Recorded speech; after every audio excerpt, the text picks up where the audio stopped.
Jauh kepada itu semuanya. Sebelumnya Assalamualaikum warahmatullahi wabarakatuh. Ya, selamat Bapak Kepala SMA Negeri Bangil, Bapak Ibu Guru, staf karyawan. Marilah yang utama kita tidak bisa-bisanya senantiasa menyampaikan puji syukur bihoi alhamdulillah alamin atas segala limpah-limpah yang telah kita terima, khususnya nikmat sehat, sehingga di pagi yang setelah ini kita bisa melaksanakan tugas serta kewajiban kita. Bapak Ibu yang saya hormati, untuk dengan agenda sekolah dari kehumasan nanti kali ini akan ada foto untuk Bapak Ibu guru, baik bersama-sama maupun secara individu. Kemudian untuk kegiatan kali ini ada kegiatan dari calon guru penggerak SMA Bangil, yaitu dia kira tripod lagi. Jadi harapan dari pihak sekolah bersama nanti Bapak Ibu guru bisa terinspirasi dari Budia, hanya bisa nanti untuk tahun yang datang atau program berikutnya untuk mendaftar ke guru penggerak. Harapannya dengan banyaknya guru penggerak, mindset kita akan sama, jika ke depan kita akan menerapkan atau implementasi IKM Guru Merdeka, kita satu visi, begitu. Untuk kali ini nanti Bu Dia akan menyampaikan sharing tentang budaya positif yang nanti bisa kita terapkan juga di sekolah kita. Karena memang salah satu harapan kita bersama bahwa guru penggerak sebagai motor penggerak untuk pelaksanaan IKM di SMA Negeri 2 Malaysia. Begitu. Terus lagi Bapak Ibu yang masa tugasnya masih di atas 10 tahun, jadi yang bisa berlomba-lomba menjadi guru penggerak. Jadi sudah dicontohkan Bu Dia Arabsasi sudah menjadi dilat Waalaikumsalam guru penggerak. Kemudian mungkin yang kurang dari 10 tahun bisa daftar pengajar pabrik lebih praktik ya. Nah ini adalah Bu Tati sudah selesai. Kemudian yang lain juga karena harus kolaborasi antara guru penggerak dan pengajar praktik ini, yaitu terhadap fasilitator yang lebih baik tadi. Mungkin itu sebagai pembukaannya. Untuk selanjutnya sepertinya saya kepada Bu Dia Arabsasi SPP KPD Oke, terima kasih kepada Pak Hadi selaku Wakil Kurikulum Wakil Kepala Sekolah Bidang Kurikulum. Saya juga berterima kasih kepada Bapak Suherno, namun beliau kebetulan tidak bisa hadir. Saya terima kasih untuk waktu yang disediakan, karena di sini memang saya calon guru penggerak angkatan 5 satu-satunya, dan ini memang cukup berat buat saya karena semua tugas harus saya lakukan sendiri dan tugasnya memang cukup banyak. Dari modul yang harus diselesaikan itu nanti ada 3 modul. Lalu satu modul itu seperti modul pertama ini isinya 4 modul.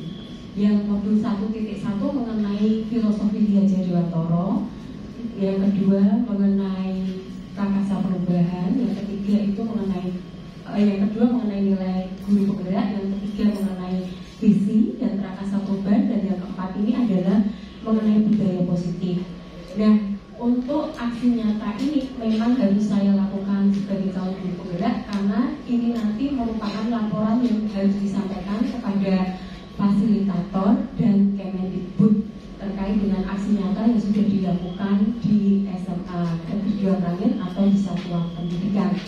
Nah, untuk waktu yang cukup terbatas ini, saya mungkin tidak akan terlalu banyak memberikan sharing, karena kalau melalui PPT yang sudah saya buat dan nanti saya share melalui grup WA ini untuk budaya positif. Mohon maaf ini saya duduk saja karena kalau berdiri rasanya tinggi sekali, jadi nggak enak. Nah, ini adalah terkait dengan capaian dari modul ini untuk memahami pendidikan. Semua basicnya adalah dari filosofi Ki Hajar Dewantara yang dilakukan, bahwa dengan konsep budaya dan lingkungan positif yang ada di sekolah akan memunculkan pendidikan yang berpihak kepada siswa. Lalu kemudian seorang guru hendaknya bisa melakukan evaluasi dan refleksi tentang praktek disiplin dalam pendidikan di Indonesia. Kalau lingkup kecilnya berarti pendidikan yang ada di sekolahan, untuk membangun dan menciptakan murid dengan profil pelajar Pancasila seperti yang mulai tahun ini sesuai kurikulum yang dilakukan di SMA Negeri 2 Meranggen menjadi profil pelajar Pancasila dengan proyek penguatan profil pelajar Pancasila yang dilakukan. Lalu yang berikutnya adalah sebagai guru bisa membangun budaya positif dalam berinteraksi dengan murid. Nah, ini yang harus dicapai. Kemudian di dalam modul 1.4 mengenai budaya positif ini ada 5 sub pokok bahasan yang sebenarnya dipelajari. Yang pertama mengenai disiplin positif dan nilai kebijakan universal. Kemudian yang kedua teori motivasi, hukuman, penghargaan, dan restitusi. Yang ketiga mengenai keyakinan kelas. Dan yang keempat mengenai kebutuhan dasar manusia dan dunia berkualitas. Yang nomor 4 ini terkait juga dengan ekonomi sebenarnya. Ada teori dari Abraham Maslow yang terkait dengan kebutuhan dasar. Kemudian tentang restitusi dan 5 posisi kontrol serta segitiga restitusi. Tetapi kalau semuanya dibahas ini sangat-sangat lama. Jadi yang saya akan fokuskan sebagai sesuatu yang mungkin bisa kita adopsi di dalam melakukan pembelajaran di sekolah, khususnya di kelas untuk murid-murid kita, yaitu mengenai segitiga restitusinya. Jadi yang terakhir. Nah, kemudian yang berikutnya saya kemukakan terlebih dahulu ini mengenai teori kontrol yang terkait dengan segitiga restitusi nantinya. Ini tokohnya adalah William Glasser, yaitu mengenai ilusi guru untuk mengontrol murid. Kemudian ilusi bahwa semua penguatan positif itu akan efektif dan bermanfaat. Jadi di sini diharapkan guru nanti tidak memandang negatif siswa meskipun sepertinya siswa melakukan kesalahan. Nah, ini memang yang agak susah karena saya pribadi pun mengakui ketika melihat pelanggaran dari siswa itu langsung rasanya ya saya kurang menahan emosi atau pengendalian. Ini pengakuan jujur saya ya, lebih cepat marahnya, lebih cepat meresponnya. Tetapi dengan belajar ini saya juga harus lebih mengendalikan diri. Jadi guru pun harus terus belajar. Lalu yang ketiga bahwa ada kritik membuat orang merasa bersalah, tapi itu menguatkan karakter. Dan kemudian ada ilusi bahwa orang dewasa memiliki hak untuk memaksa. Nah, ini yang sering terjadi kepada guru, bahwa saya lebih dewasa, lebih tua daripada kalian anak-anak murid, sehingga kita punya otoritas untuk memaksa murid kita itu sesuai dengan apa yang kita inginkan. Ya, termasuk saya itu contohnya kalau di kelas itu adalah ayo aku bisa, ayo aku cepat. Padahal ketika saya tuh tengah-tengah ya kok ya nggak bisa, saya merasa bahwa oh ya murid itu kemampuannya berbeda-beda. Nah, itu yang dimaksud dengan kita harus mengontrol untuk melakukan pendidikan dan pembelajaran yang lebih baik. Nah, kemudian ini akan mengubah paradigma berpikir kita, yaitu untuk membuat sebuah respon. Di sini menurut Stephen R. Covey, bila kita membuat kemajuan perlahan sedikit-sedikit, ubahlah sikap atau perilaku kita. Nah, ini saya ketika merenungkan saya merasa oh iya ya, saya sering memaksa murid untuk ayo berubah, ayo lebih rajin dan sebagainya. Tapi mungkin saya juga harus mengubah paradigma dan cara berpikir saya. Oh, saya itu juga nggak bisa memaksa mereka karena mungkin mereka punya alasan dan latar belakang mereka nggak bisa cepat sesuai dengan yang kita harapkan. Nah, namun bila kita ingin memperbaiki cara-cara utama kita, maka kita perlu mengubah kerangka acuan kita. Jadi cara berpikir kita, mindset kita. Ubahlah bagaimana Anda atau kita melihat dunia, bagaimana Anda berpikir tentang manusia. Ubahlah paradigma Anda, skema pemahaman dan penjelasan aspek tertentu tentang realitas. Jadi memang kita ketika mengajar itu sebenarnya dihadapkan pada kenyataan yang sebenarnya rumit, complicated, karena murid kita pun banyak dan complicated. Nah, kalau itu dari luar negeri, tapi kita punya tokoh dari luar biasa Ki Hajar Dewantoro yang selalu diusung mulai modul 1.1. Di sini Ki Hajar Dewantoro mengemukakan sebuah makna disiplin. Menurut Bapak Pendidikan kita, Ki Hajar Dewantoro menyatakan bahwa di mana ada kemerdekaan, disitulah harus ada disiplin yang kuat. Sungguhpun disiplin itu bersifat self-disiplin, yaitu kita sendiri yang mewajibkan kita dengan sekeras-kerasnya. Tetapi itu sama saja, sebab jikalau kita tidak cukup melakukan self-disiplin, wajiblah penguasa lain mendisiplin diri kita. Jadi kalau saya merenungkan kalimat ini, kita memang selalu mengupayakan murid kita itu disiplin. Tetapi ketika saya renungkan, saya sendiri sebagai guru harus mendisiplin. Dan itu dimulai dari self-disiplin, yaitu mendisiplin diri sendiri. Namun ada kalanya kita tuh tidak bisa mendisiplin diri sendiri, maka butuh orang lain. Di sini dikatakan penguasa. Mungkin ada yang otoritasnya lebih tinggi daripada kita yang membuat kita menjadi disiplin. Ini penerapannya misalnya contohnya adalah kita sebagai guru, kita mempunyai pimpinan yaitu kepala sekolah. Nah mungkin dalam perjalanan kita mengajar, kita itu mungkin nggak disiplin, mungkin dalam hal kehadiran atau mungkin kurang bisa masuk kelas dengan on time dan sebagainya. Dan kita punya penguasa yang mengingatkan kita. Dan maksud bahwa ketika kita tidak bisa melakukan self disiplin, ada pihak di atas yang akan mengingatkan kita. Nah, memang ini butuh kebesaran hati untuk menerima dan membuat sebuah evaluasi serta perubahan. Nah, ini dibungkus dengan yang namanya peraturan. Peraturan di mana kita berada, yaitu otomatis berada di SMA Negeri 2 Banggai.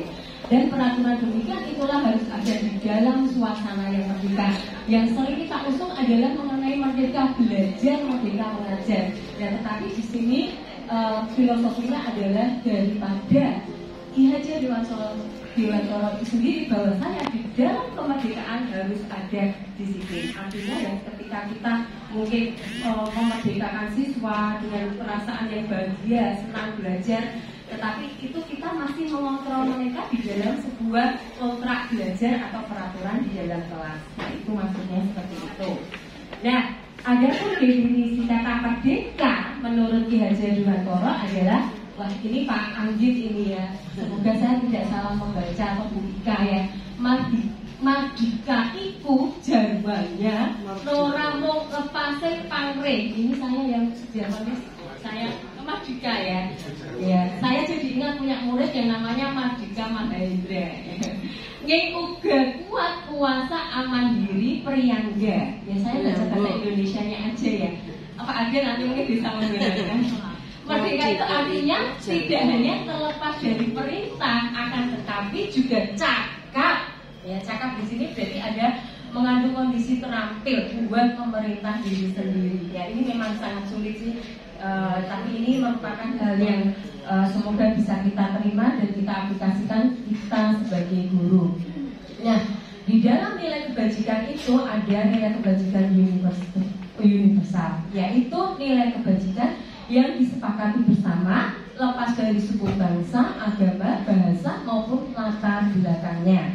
Nilai-nilai ini merupakan payung besar dari sikap dan perilaku kita, atau nilai-nilai ini merupakan fondasi ketika kita berperilaku. Nah, di dalam LMS, Learning Management System dari calon guru penggerak ini, kalau nilai kebajikan ini ada tabel yang isinya 40 sikap. Nah, maka nggak akan saya tampilkan semua saking banyaknya. Nanti mungkin akan saya share melalui WA group saja. Tetapi ending atau fondasi yang harus terpenuhi adalah terwujudnya profil pelajar Pancasila, dan ini cocok sekali dalam upaya penyampaian proyek penguatan profil pelajar Pancasila kepada siswa. Nah, ini salut kepada Bu Kurnia untuk yang membuat modul proyeknya luar biasa. Terus dulu buat Bu Kurnia ya. Karena Bu Kurnia ini kita nggak punya modul, kita mungkin ngajarnya semerdeka-merdekanya, tapi mungkin malah jadi modal madul ya. Tetapi dengan modul itu paling nggak menjadi rel atau pedoman.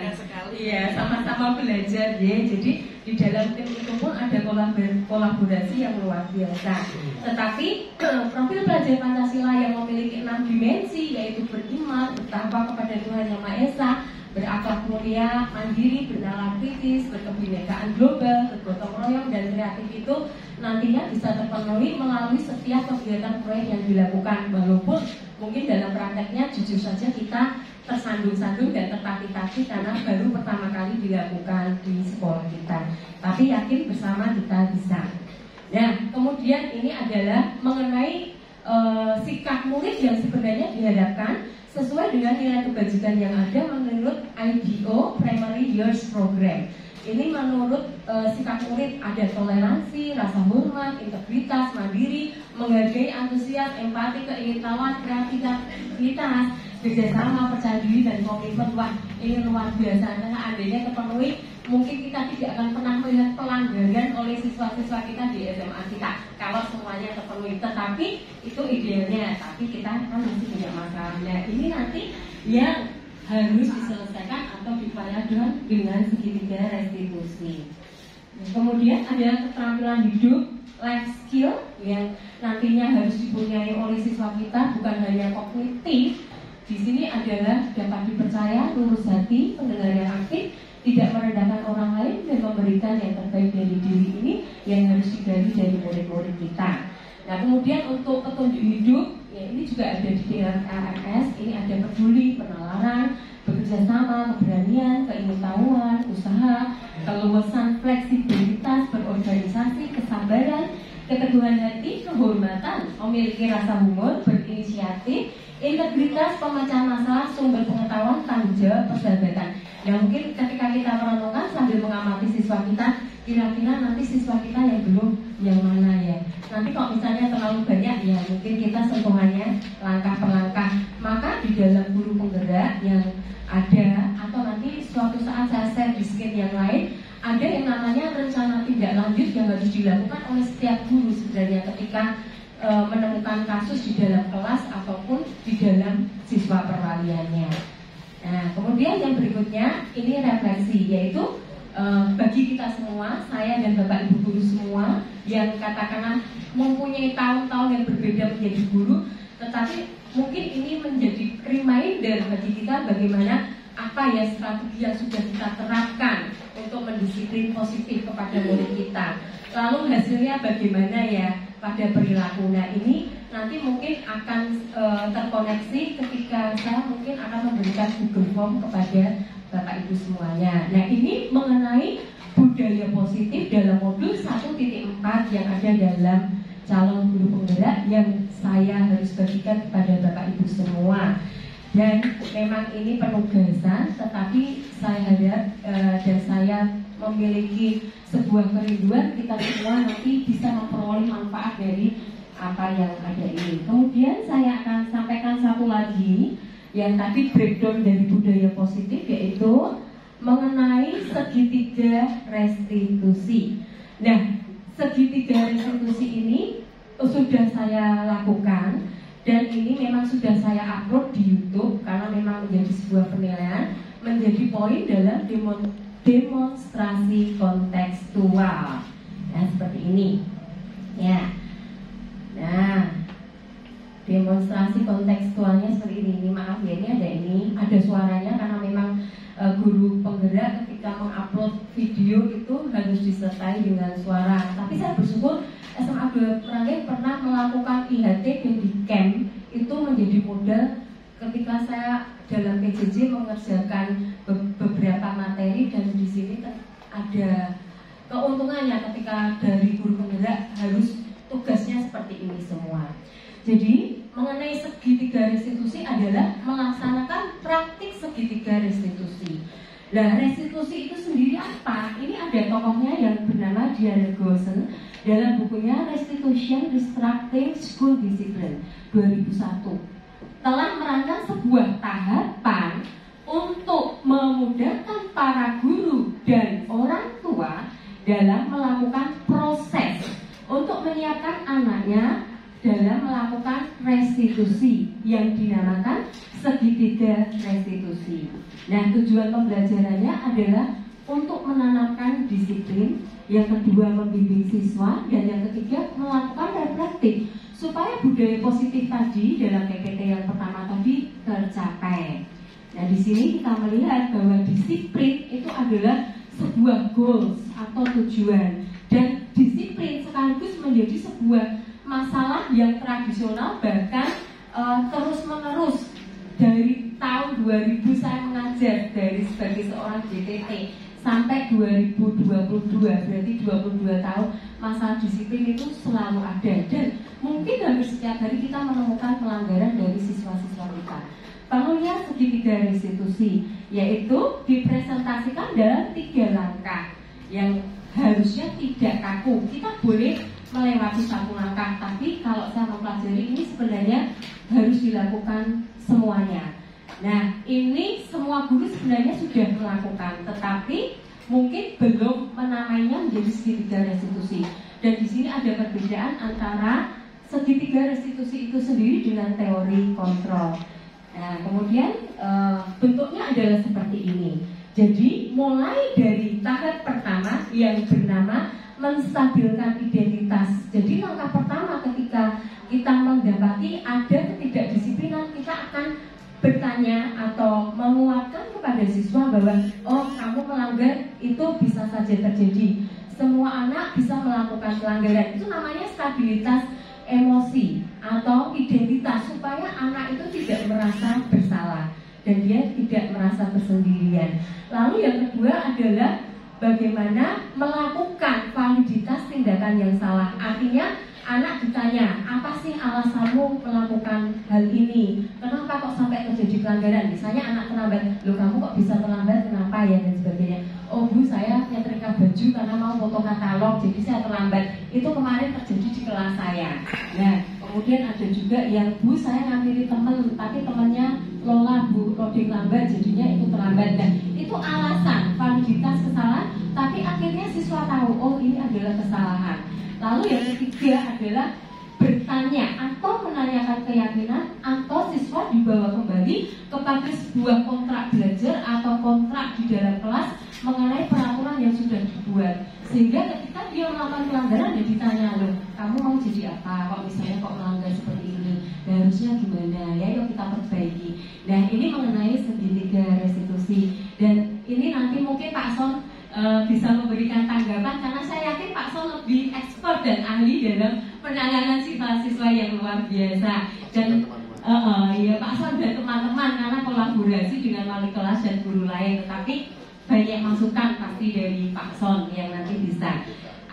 Mungkin dalam segitiga restitusi ini secara BK mungkin ada juga ya Pak, tapi mungkin definisi atau namanya berbeda. Nah, ini langkah-langkahnya nanti saya berikan saja kepada Bapak Ibu melalui PPT, karena jamnya juga jalan terus. Ini setiap tahapannya ya, ini sudah selesai kok ya. Nah, di sini saya akan menunjukkan satu contoh saja. Di sini ada siswa yang bermain HP saat pembelajaran, teman lain presentasi, dan ada juga laporan dari guru, misalnya ini HP-nya saya sita bu dia sebagai wali kelas, oh izin. Dan ini ada penerapan dalam pendisiplinan siswa. Ya, jadi kalau kita menerapkan segitiga restitusi tadi, yang pertama adalah stabilkan identitas. Berarti di sini apa yang kamu peroleh jika kamu bermain HP, ya, atau tidak menghormati teman yang presentasi. Ya, walaupun setiap orang bisa salah sih bermain HP, tapi tolong nanti jangan diulangi. Nah, itu maksudnya seperti itu. Lalu yang kedua, pengambilan HP sambil ditanya. Murid itu memiliki alasan intrinsik, ya. Nah, kemudian nanti ini mungkin perlu diteruskan atau dikomunikasikan kepada orang tua, karena kita menyadari pendidikan adalah tanggung jawab orang tua juga. Dan yang ketiga di sini adalah stabilkan identitas, bahwa setiap orang pernah melakukan kesalahan. Nah, ini contoh foto di mana ketika saya menangani HP siswa yang disita atau diambil guru karena dia melanggar kontrak belajar, dan ketika ada komunikasi di sana memang anak menyadari penuh, bu saya melanggar kontrak belajar yang sudah disepakati. Jadi anak rela dan berbesar hati serta tidak mengulangi. Itu mungkin yang namanya lebih efektif. Nah, terima kasih. Ini guru penggerak, tergerak, menggerakkan. Tapi saya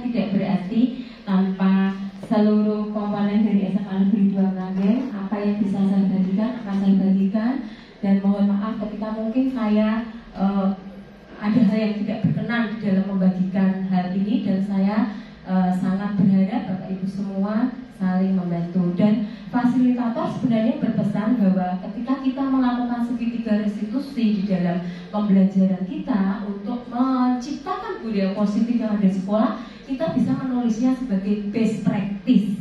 Dan best practice itu di dalam pengembangan kompetensi yang berkelanjutan itu akan berharga di dalam karir istilahnya, atau kenaikan pangkat kita, karena semua guru sebenarnya bisa membuat seperti itu. Semoga kita sama-sama bisa belajar.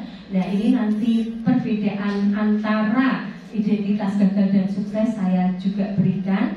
Dan terakhir saya ingin menunjukkan kepada Bapak Ibu semuanya, saya tidak ahli dalam membuat video, saya hanya membuat video yang sederhana. Subscriber saya masih 614 saja, belum 1000. Tapi saya di sini sudah membuat sekitar 300 video pembelajaran tentang akuntansi, tentang ekonomi, tentang pelajaran, dan tentang jalan-jalan. Tapi ternyata di sini bersyukur ada gunanya ketika semua pekerjaan dan tugas guru penggerak harus diupload di dalam YouTube, dan ini diserahkan kepada fasilitator dan Kemendikbud. Nah, ini saya akan paparkan karena ini harus ada. Ini salah satu membuat aksi nyata. Ini saya masukkan di sini aja. Oh, tapi ini nggak ada speakernya ya. Oh, yang ini. Bentar. Speaker deh. Aku bawa speaker. Ininya kok belum connect ya, sebentar. Enggak tayang. Oh, FN F5 kayaknya. Duplikat ya kayaknya. Saya kemarin diajari Pak Slamet Sujarwo. Ya, terima kasih Pak Slamet Sujarwo yang sudah mengajari saya mengenai FN F5, karena laptop saya nggak bisa otomatis ini. Ya, itu absensi 15. Namanya Ikhwan. Ikhwan ya, leres Bu. Ya. Dan sekarang dia menjadi aktor saya, Bu.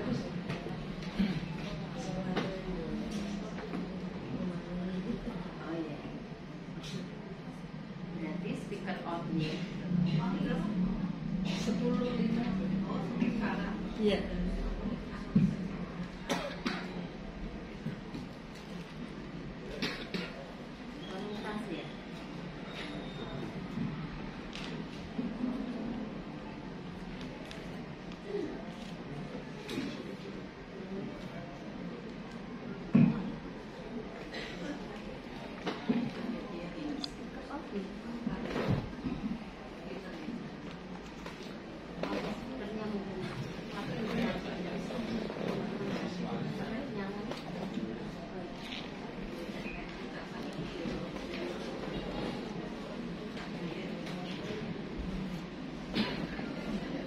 Ikhwan Aziz Arifudin.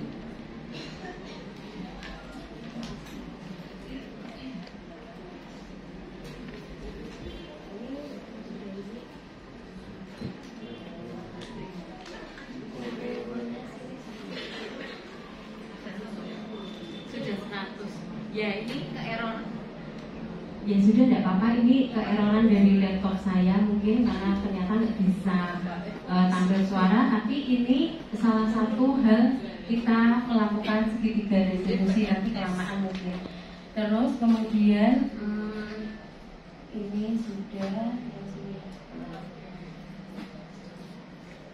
Nah, ini yang mengenai siswa dengan HP-nya, karena dalam tugas ini harus membuat 2 video mengenai siswa yang ada. Yang satu saya ambil terkait dengan siswa yang kemarin bertengkar. Nah, ini saya wawancara. Iya, di sini yang saya wawancara memang namanya si Desa, Bu. Justru Muhammad Deni yang mengambil video untuk saya. Jadi seperti itu. Jadi sama ya, ini mungkin jaringan. Tapi nanti mungkin saya klik tautan aja karena sudah jam 7:20. Nah, ini saja yang bisa saya berikan.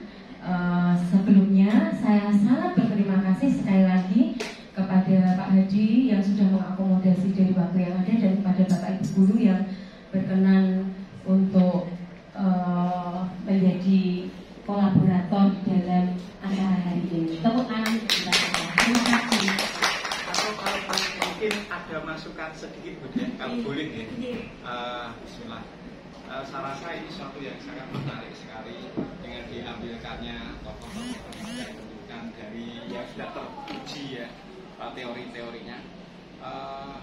Mumpung ini masih di fase awal tentang keberadaan guru penggerak, bagaimana kalau misalkan tokoh-tokoh konsep-konsep teori-teori mereka itu selain dari dunia barat yang sangat barat sekali, kalau misalkan diambil dari sisi yang ada di lingkup wilayah Asia katakan, karena kultur budaya kita kebetulan juga dari sisi agama, dari sisi demokrasi itu kita sangat jauh berbeda sekali dengan Amerika, mungkin dengan Inggris. Nah, saya rasa kultur itu nanti akan sangat berpengaruh, mewarnai kehidupan anak kita.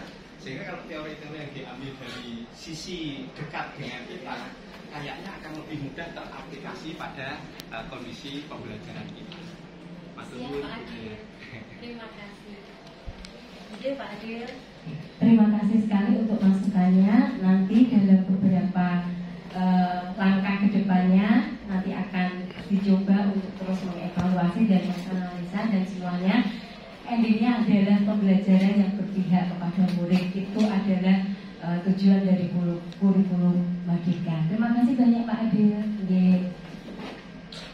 Menyambut Pak Adil, Pak Adil kebetulan terakhir adalah alumni dari UNJ. Tadi sudah kata kemarin saya Pak Son dan teman-teman dapat materi dari guru besar UNJ Pak. Dia adalah Bapak Profesor Dr. Sutrisna Wibawa atau Sutrisna Wibowo, Profesor Dr. Sutrisna Wibowo MPD, Guru Besar Filsafat Jawa UNJ. Yang kemarin pesannya beliau, satu, wong Jawa ojo lali Jawanya. Kemudian yang kedua, kalau kita prinsipnya harapannya dalam proses belajar memang harapannya mengacu pada budaya Indonesia. Jadi kalau kita ketahui bahwa dari beliau sendiri namanya Raden Suwardi Suryaningrat, artinya orang yang ningrat tapi mau berhidup yang berbeda. Kemudian beliau juga memberikan konsep taman siswa. Itu kan pilihan diksi yang luar biasa, taman. Jadi kan artinya ada taman Kabi, ini ada taman Unyil, ada taman Indonesia. Artinya nanti kita di seluruh mereka buat taman belajar. Jadi image-nya adalah menyenangkan gitu. Sehingga beliau kemarin menyampaikan ada dengan pembelajaran ya.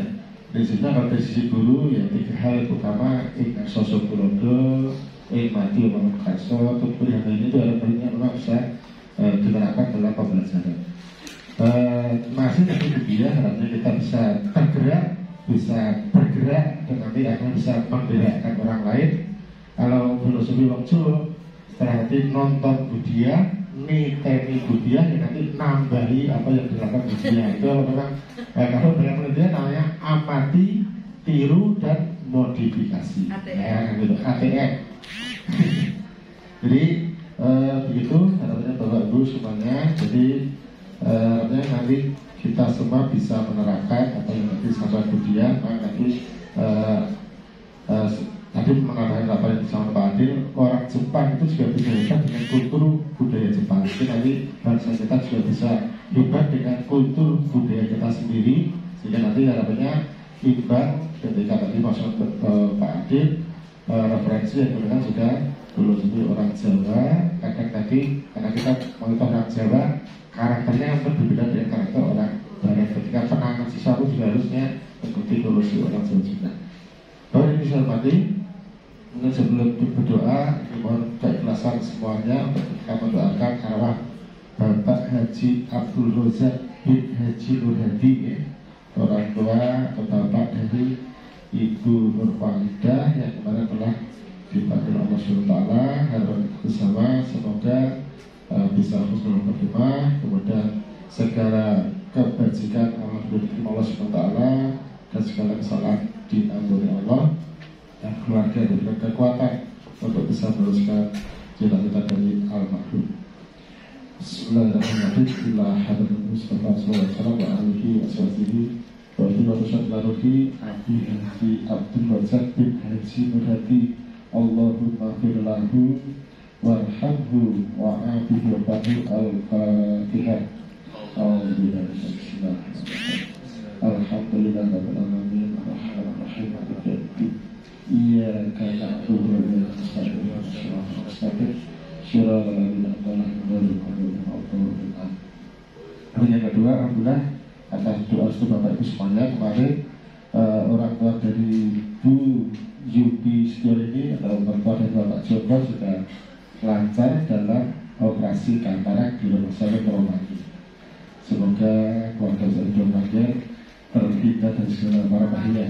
Semoga sehat. Kami kalau tetap bersama. Semoga minta waktu sebentar.